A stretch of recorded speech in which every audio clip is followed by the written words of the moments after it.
21절부터 25절까지 말씀입니다.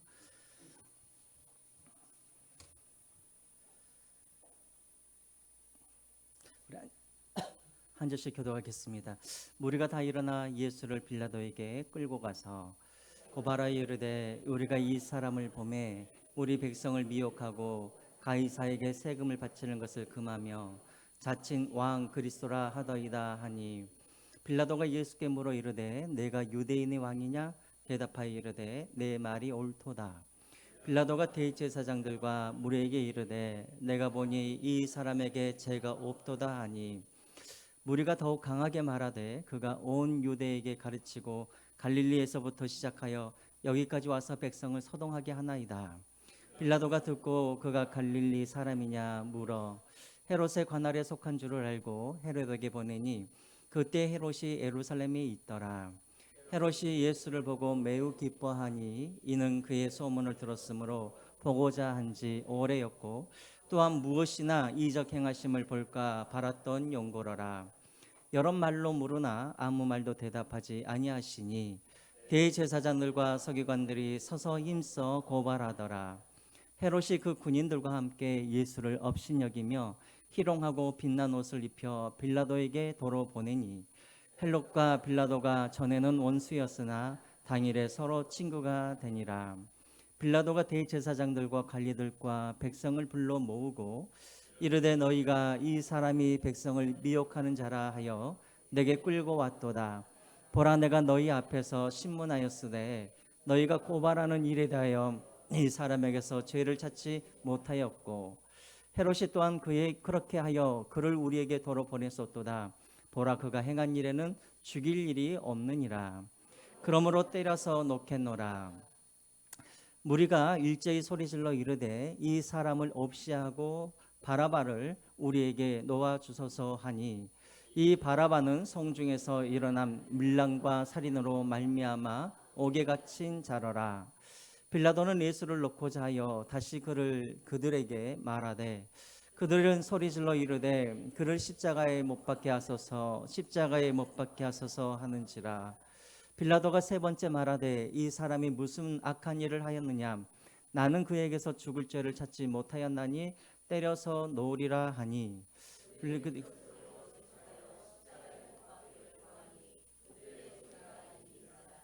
이에 빌라도가 그들이 구하는 대로 하기를 언도하고 그들이 요구하는 자 곧 밀랑과 살인으로 말미암아 옥에 갇힌 자를 놓아주고 예수는 넘겨주어 그들의 뜻대로 하게 하느니라. 아멘. 여러분들 많이 피곤하시죠? 아유 이제 하루 남았습니다. 내일 우리 옆사람들과 함께 마지막까지 승리합시다. 우리 같이 한번 격려하시고 같이 은혜 많이 받으십시오. 축복합니다. 우리 인사 나누겠습니다. 내일까지 꼭 승리하세요. 자, 광고 말씀. 내일은 금요철이지만 그래도 7시 30분에 계속 그렇게 하겠습니다. 그래서 7시 30분에 오시고 그 다음에 전에 광고했던 것처럼 주일 오후 예배 때 뭐 가족이든지 또 뭐 친한 분이시든끼리든지 아니면 구역별이든지 이렇게 주일날 부부도 좋습니다. 어쨌든 주일날 특송하실 분들은 우리 우 목사님한테 알려주시면 주일 오후를 또 그렇게 보내겠습니다. 자, 먼저 질문을 어제 이제 말씀드렸듯이 예수님께서 재판을 몇 번을 받으셨다고 했죠? 죽으실 때까지 6번 받았다고 그랬죠? 그래서 이제 정교 재판 3번 받고, 그러니까 두 제사장 안나스와 가야바에게 한 번, 그 다음에 이제 사내들인 공회에서 한 번, 3번 받고, 그 다음 오늘 본문에 보면은 또 3번 그렇게 이제 정교 재판이 아니라 정치적인 재판을 받는 이제 그런 내용이 오늘 본문에 나옵니다. 자 이제 본격적으로 이제 대제사장들이 사내들인 공회에서도 예수님께서 계속 침묵만 하시니까 그래서 이제 그들이 예수님을 이제 데리고 이제 누구 앞으로 오냐면 빌라도 앞으로 이렇게 데리고 옵니다. 왜 빌라도에게 데리고 왔을까? 그냥 자기들끼리 그냥 재판해서 그냥 예수님을 죽이면 될 텐데 왜 빌라도에게 데리고 왔을까? 요한복음 18장 31절에 그 이유가 나와 있죠. 다 아는 내용입니다. 빌라도가 이르되 너희가 그를 데려다가 너희 법대로 재판하라. 빌라도가 그렇게 말합니다. 그랬더니 유대인들이 말하되 우리에게는 무슨 고난이 없다고요? 사람을 죽이는 고난이 없나이다. 그러니까 당시 유대인들은 로마의 지배를 받고 있었잖아요. 그냥 유대인들은 사람을 죽일 그런 고난이 없었던 거예요. 그러니까 대제사장들과 종교 지도자들은 꼭 예수를 죽이고 싶은데, 그래서 이제 방법은 이제 빌라도에게 와서 이제 정치적으로 정치범으로 몰아서 이제 죽이는 방법밖에 없는 것이죠. 그래서 이제 예수님이 이제 이 유대인들에게서 이제 이렇게 이방인인 빌라도에게 이렇게 이제 넘겨주게 되어지죠. 자, 여러분, 이 일은 빌라도에게, 이방인에게 이렇게 넘겨지는 이 일은 우연이었을까요? 아니면 이미 하나님 안에서 계획된 일이었을까요? 우연된 일이 아니라 계획된 일이었죠. 어떻게 우리가 알 수 있냐면 이미 예수님께서 제자들에게 여러 번 반복적으로 말씀하셨죠. 내가 예루살렘에 가면 종교 지도자들이 나를 잡아서 이방인들에게 나를 넘겨주실 것이다라고 우리 예수님께서 계속해서 제자들에게 말씀하셨어요. 그러니까 다시 말하면 예수님은 이 모든 일들을 미리 알고 있었단 말이죠. 자, 그러면 여러분, 우리 예수님께서 안 잡히려고 하셨다고 한다면 안 잡힐 수 있었을까요? 없었을까요? 있었었겠죠. 왜냐하면 다 알고 계셨으니까. 우리 예수님은 충분히 지금 이 죽음을 피할 수 있었어요. 그래서 사실은 우리가 보기에는 지금 예수님이 잡힌 것 같이 보여지지만 사실은 예수님께서 잡히신 것이 아니라 예수님께서 뭐 해주신 거예요? 잡혀주신 것이죠. 예수님은 안 잡힐 수 있는 힘도 있었어요. 우리가 한번 찾아보겠습니다. 마태복음 26장 53절과 54절에 보시면 베드로가 예수님을 지키기 위하여서 검을 빼들고 말고의 길을 자를 때 예수님께서 이렇게 말씀하세요. 베드로야, 내가 아버지께 구하면 하나님의 천군 천사들을 12군단이나 나에게 보내주실 줄 네가 알지 못하느냐. 나는 그런 힘이 있다라는 거예요. 그럼에도 불구하고 그렇게 하지 않는 이유는 무엇이냐면 54절에 내가 만약 그렇게 하면 이런 일이 있으리라 한 성경이 어떻게 이루어지겠느냐. 무슨 말입니까? 내가 만약에 천군 천사를 다 불러 모아서 내가 안 잡혀가면 하나님께서 계획하신 그 구원의 계획을 이룰 수가 있다 없다? 이룰 수가 없다라는 거예요. 그러니까 예수님께서 지금 힘이 있으시지만 그 힘을 사용하지 아니하심으로 그래서 예수님께서 잡혀가 주신 것이죠. 또 예수님은 잡혀가지 아니할 그런 권세도 있으신 분이었어요. 요한복음 10장 18절에 이렇게 나오죠. 이를 내게서 빼앗는 자가 있는 것이 아니라 내가 스스로 버리노라. 나는 버릴 권세도 있고 다시 얻을 권세도 있으니 이 계명은 내 아버지에게서 받았노라 하시니라. 무슨 말입니까? 어느 누구도 나의 생명을 빼앗을 수도 없고 다시 줄 수도 없다라는 거예요. 내게는 어떤 권세가 있냐면 나는 내 생명을 내가 지킬 수 있는 권한이 있고 내가 버릴 수 있는 그런 모든 권세도 나에게 있다라는 거예요. 자, 그러면 여러분들에게 질문을 하겠습니다. 우리 예수님에게는 생명을 빼앗길 권세도 있고 그것을 얻을 권세도 있는데 우리 예수님은 이 권세를 어떻게 사용하셨어요? 자기의 생명을 내어주는데 자기의 권세를 사용하셨죠. 여러분 종합해 보면 우리 예수님은 힘이 있었지만 그러나 하나님의 뜻을 이루기 위하여서 우리를 구원하기 위하여서 그 힘을 사용하지 않았습니다.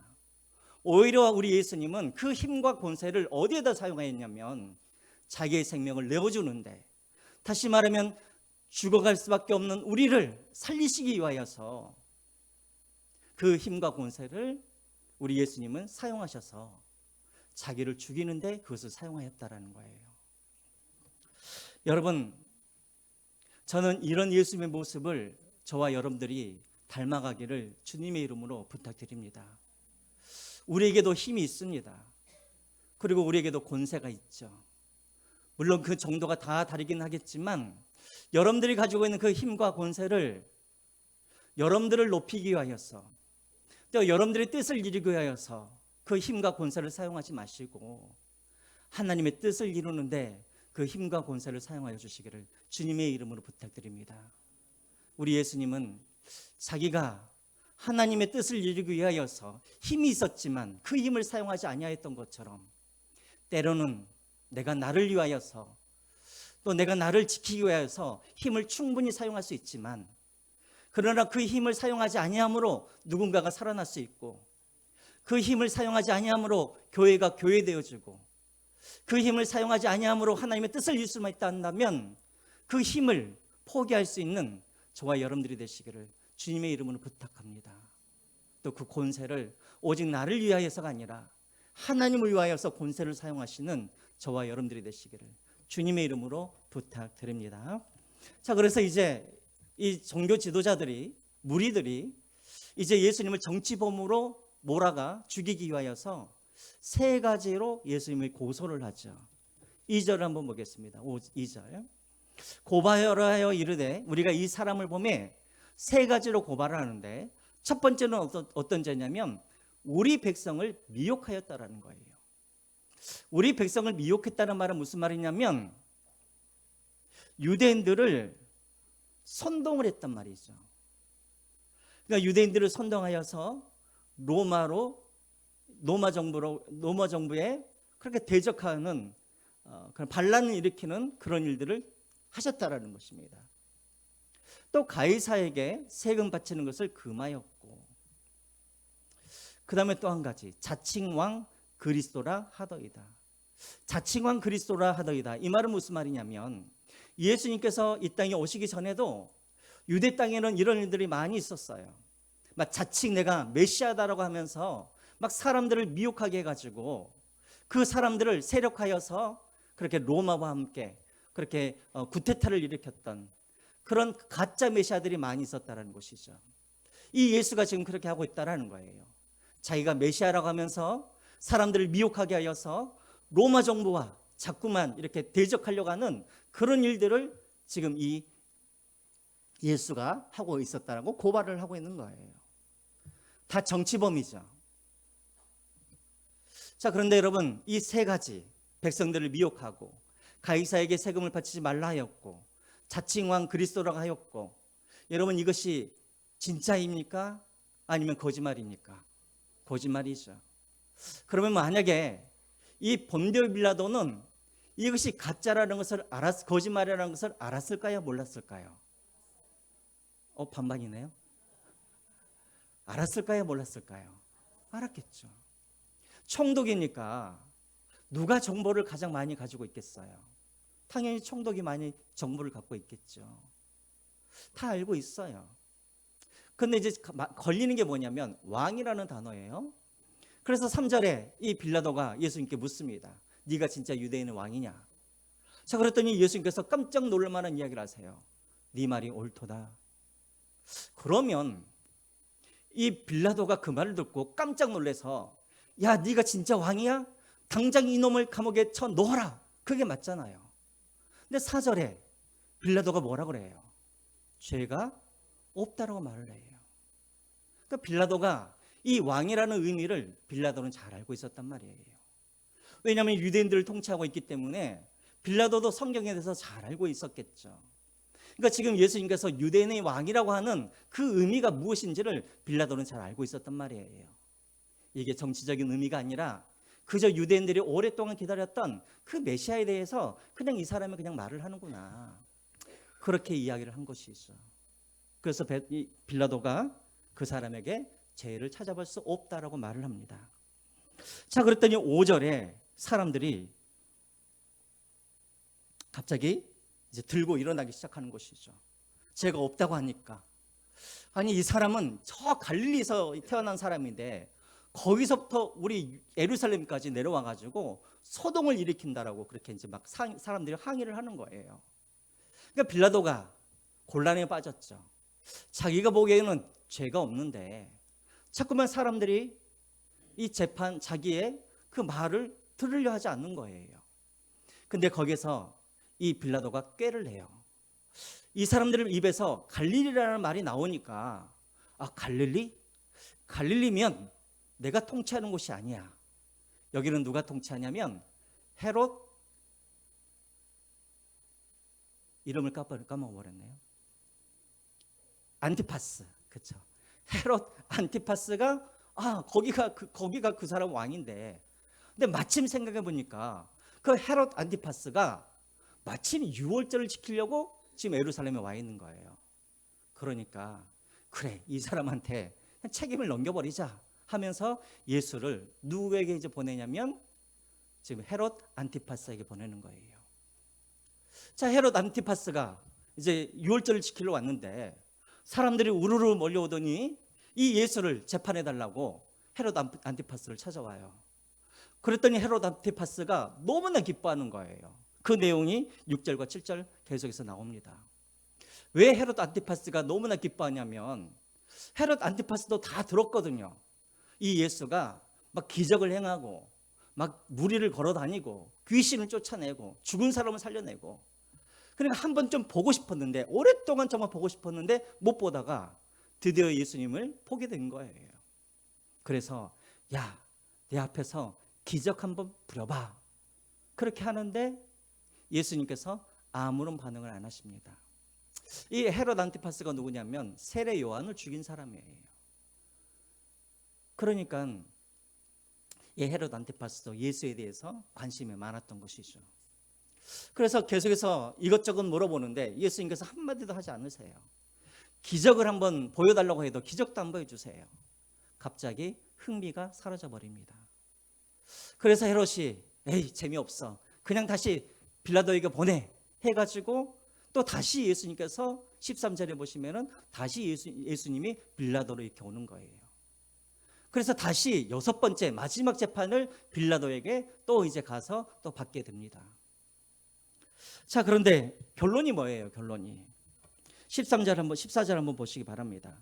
빌라도가 다시 예수님이 오니까 이제 빌라도가 마지막 선고를 하죠.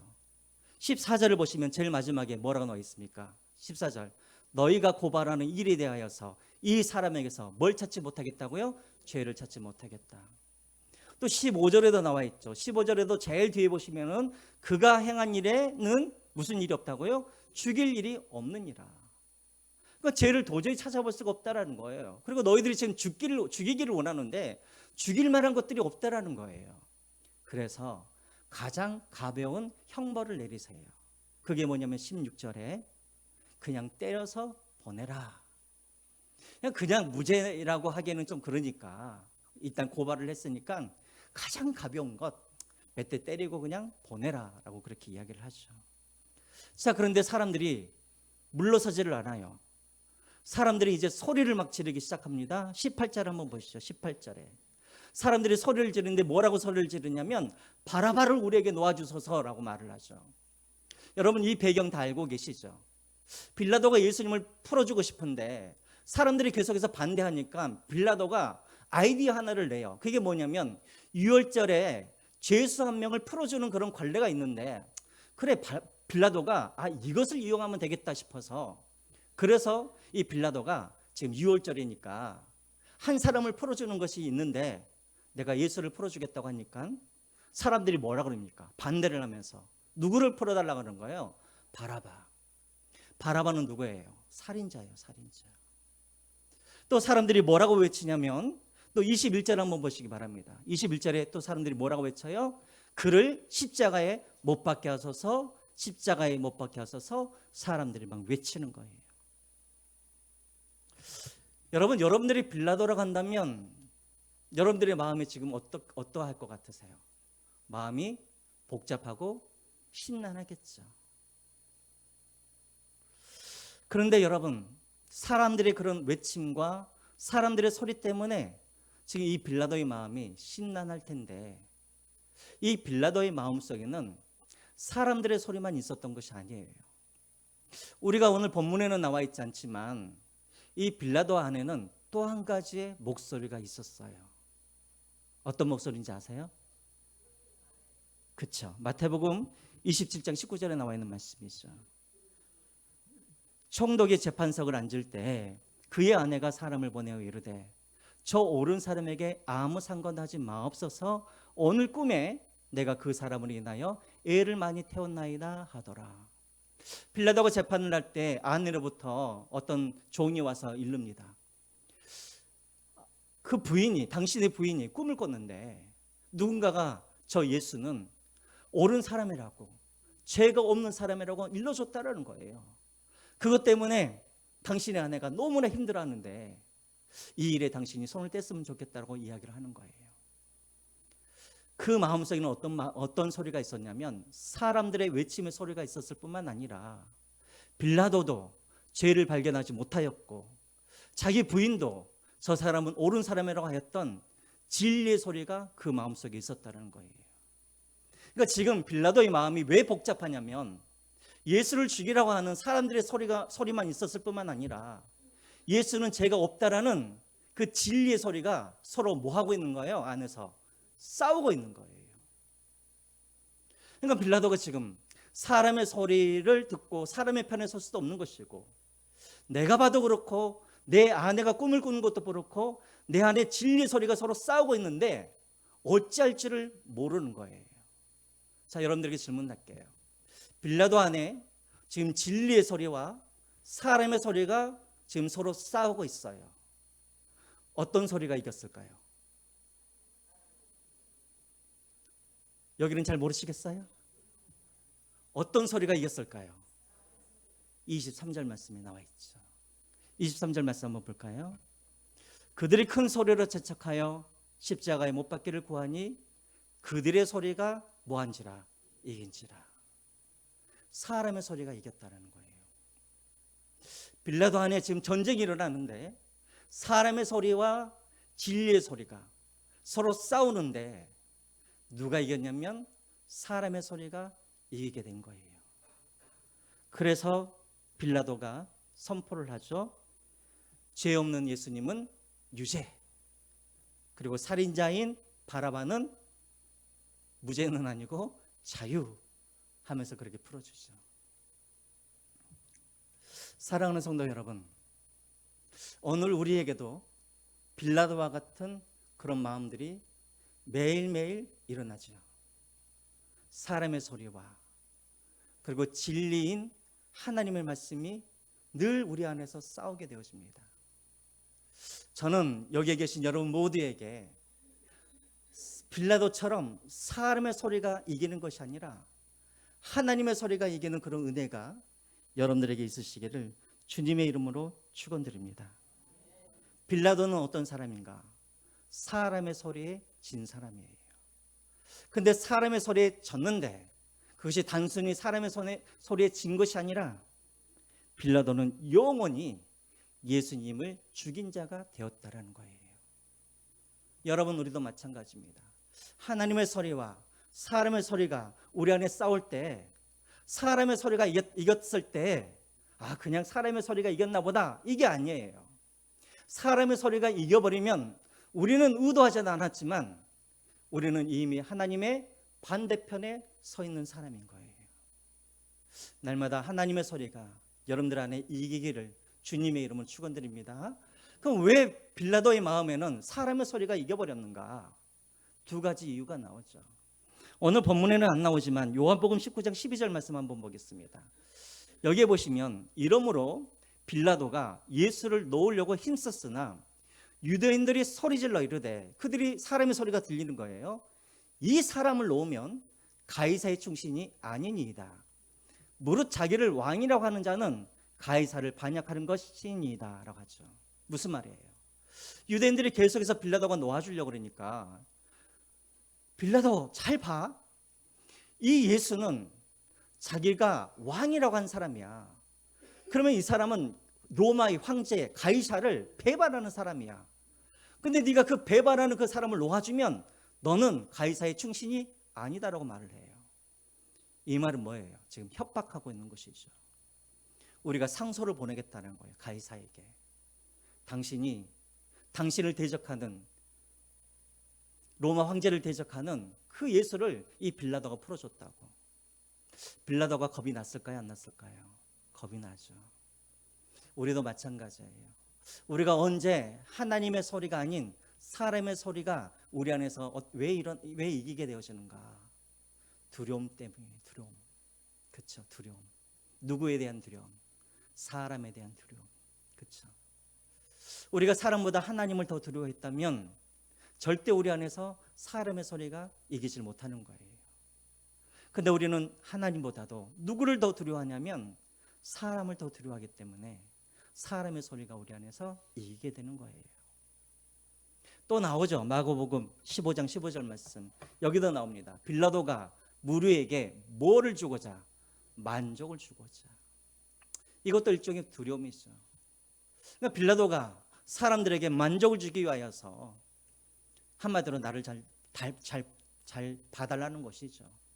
그것을 위하여서 이 빌라도의 마음속에 사람의 소리가 이기게 된 것입니다. 여러분, 이것은 빌라도의 문제뿐만 아니라 우리의 문제이기도 하죠.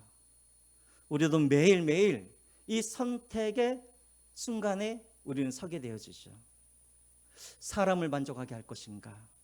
아니면 하나님을 만족하게 할 것인가? 사람을 기쁘게 할 것인가? 아니면 하나님을 기쁘시게 할 것인가? 사람의 소리를 들을 것인가? 하나님의 소리를 들을 것인가? 여기에 무엇이 핵심이냐면 내가 누구를 두려워하느냐, 여기에 따라서 달라지는 것입니다. 저는 여기에 계신 여러분 모두는 사람이 아니라 하나님을 두려워하시기를 주님의 이름으로 축원드립니다. 신앙이란 건 다른 게 아니에요. 하나님을 두려워하는 것이 이게 바로 신앙인 거예요.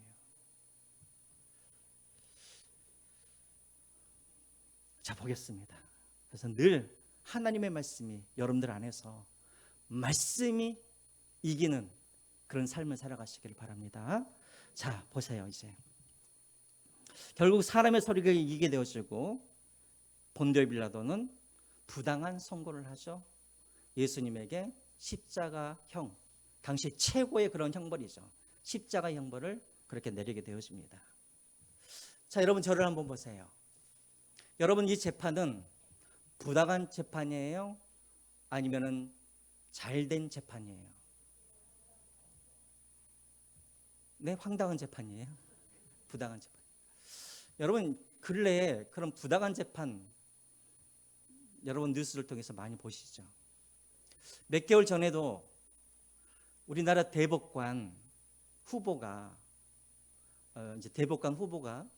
과거에 그가 한 재판에 대해서 이게 뉴스에 소개된 적을 제가 본 적이 있었습니다. 이제 그분은 지금 이제 그 청문회를 통과해 가지고 지금 이제 대법관이 되신 분이에요. 오모 씨라는 분이세요. 그분이 왜 화제가 됐냐면 과거에 어떤 재판을 했냐면 그 광역버스 운전기사가 있는데 운전기사였는데 그 운전기사가 이제 버스비가 6,400원이었어요. 근데 버스비를 이렇게 자기가 이제 손으로 이렇게 받아가지고 커피를 먹고 싶어가지고 한 번 6,000원만 넣고 400원을 인마이 포켓한 거예요. 근데 그걸 몇 번 했냐면 2번이나 했어요. 얼마나 훔친 거예요? 800원이나 훔쳤어요. 근데 그것이 CCTV에 다 이제 걸려가지고 이제 해고를 당하게 됩니다. 너무나 억울하죠. 그 회사에서 17년, 18년 동안 그 회사를 다녔는데 그 커피 뽑아 먹으려고 400원, 800원 훔쳤는데 해고를 당한 거예요. 너무나 부당하잖아요. 그래서 이제 재판을 이제 받게 된 것이죠. 소송을 걸어가지고. 근데 이제 이 대법관 후보자가 그때 판사였는데 그 사람이 누구의 손을 들어줬냐면 이 기사가 아니라 회사의 손을 들어줬죠. 800원을 훔친 것도 어쨌든 그런 어떤 신뢰관계를 깨트린 것이니까 해고하는 것이 마땅하다고 한 거예요.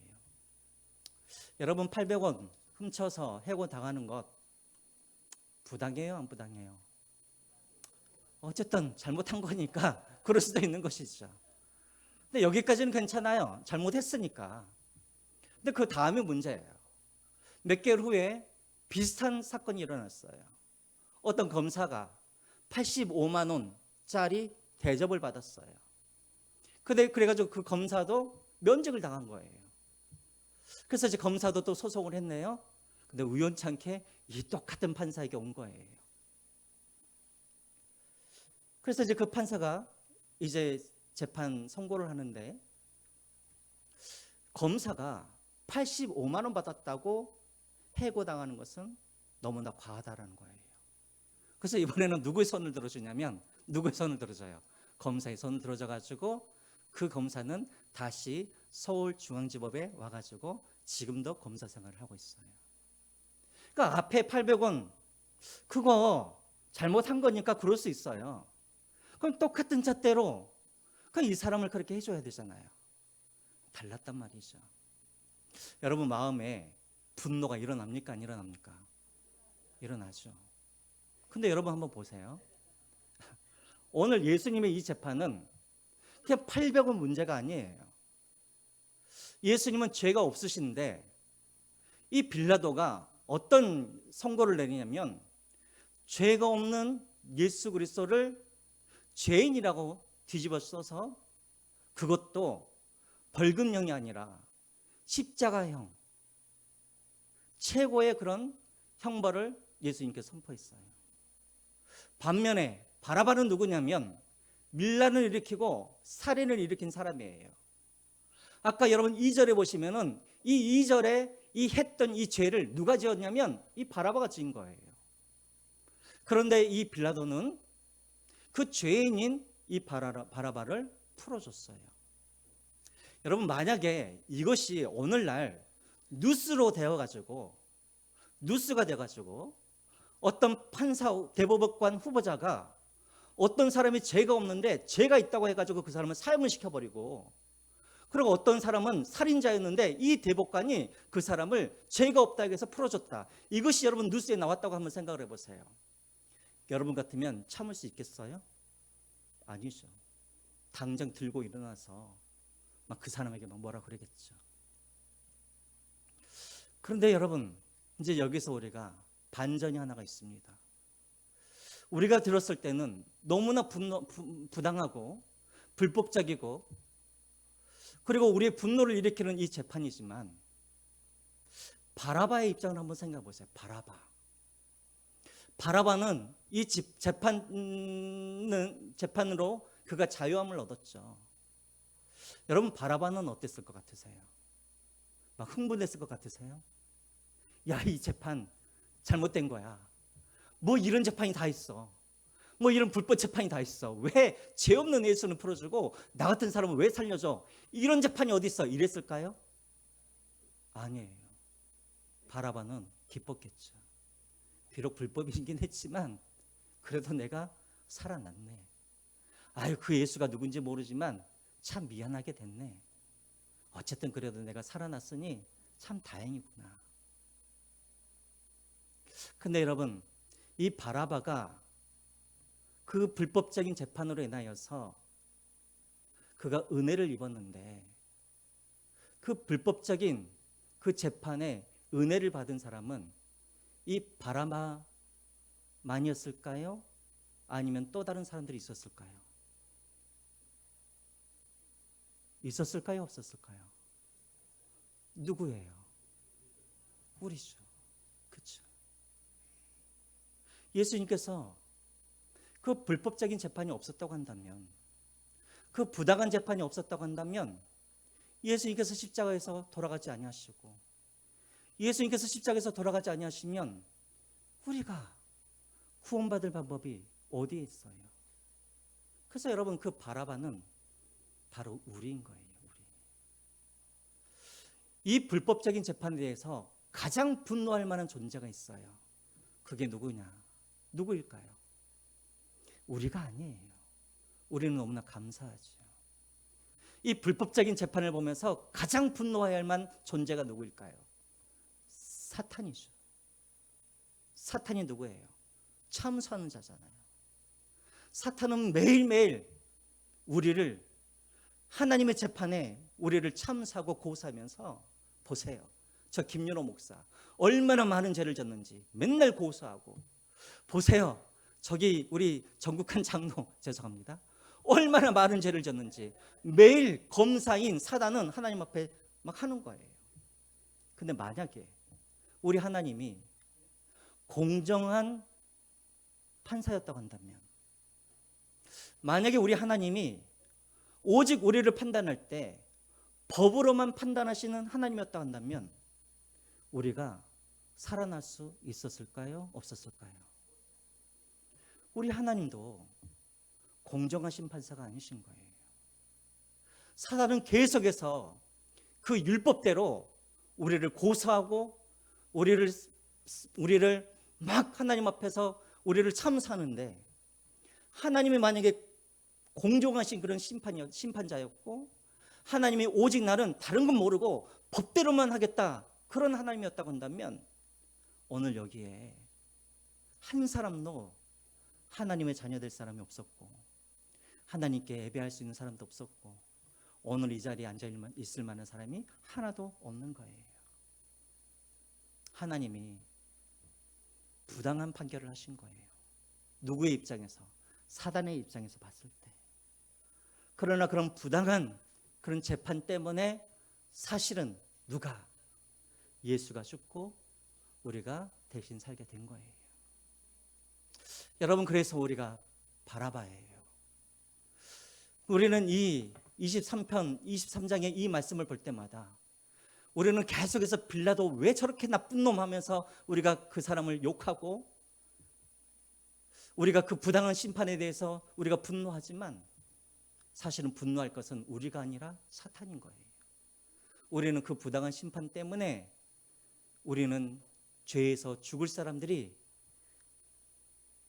하나님 앞에서 우리는 다시 살아나고 의인 되어지고 하나님의 자녀로서 오늘날 그 특권을 누리고 우리가 살아가고 있는 거예요.